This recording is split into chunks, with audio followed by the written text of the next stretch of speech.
ओम भूर्भुवः स्वः तत्सवितुर्वरेण्यं भर्गो। बोलिए गायत्री मंत्र सबको बोलना है। ओम भूर्भुवः स्वः तत्सवितुर्वरेण्यं भर्गो देवस्य धीमहि धियो यो नः प्रचोदयात् स्वाहा। इदं गायत्र्यै इदं नमः। ओम भू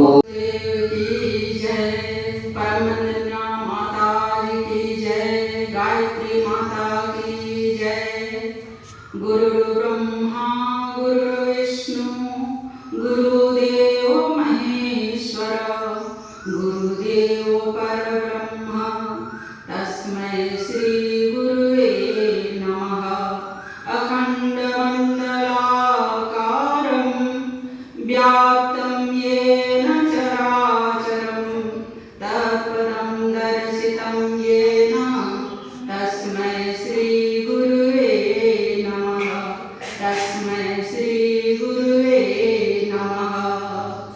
ओम भूर्भुवः स्वः तत्सवितुर्वरेण्यं भर्गो देवस्य धीमहि धियो यो नः प्रचोदयात्।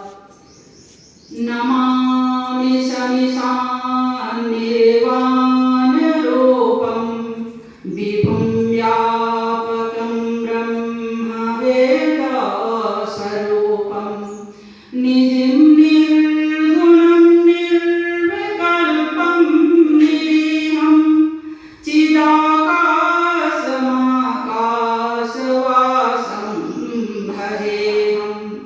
निराकारमोकारमूलं तुरीयं गिराकरानुगोतीतिमीशं गिरीशं करालं महाकालकालं कृपालं गुणागारसंसारपारं नतोऽहं।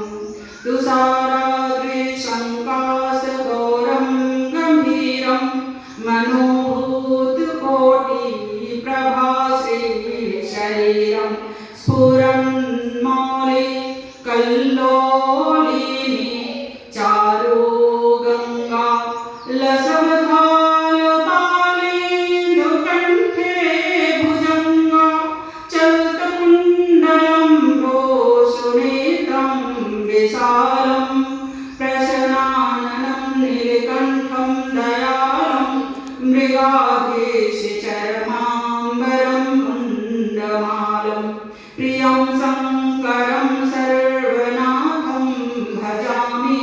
प्रचण्डं प्रकृष्टं प्रगल्भं परेशम् अखण्डम् अजं भानुकोटिप्रकाशं कोटिप्रकाशम्। ॐ नमः शिवाय।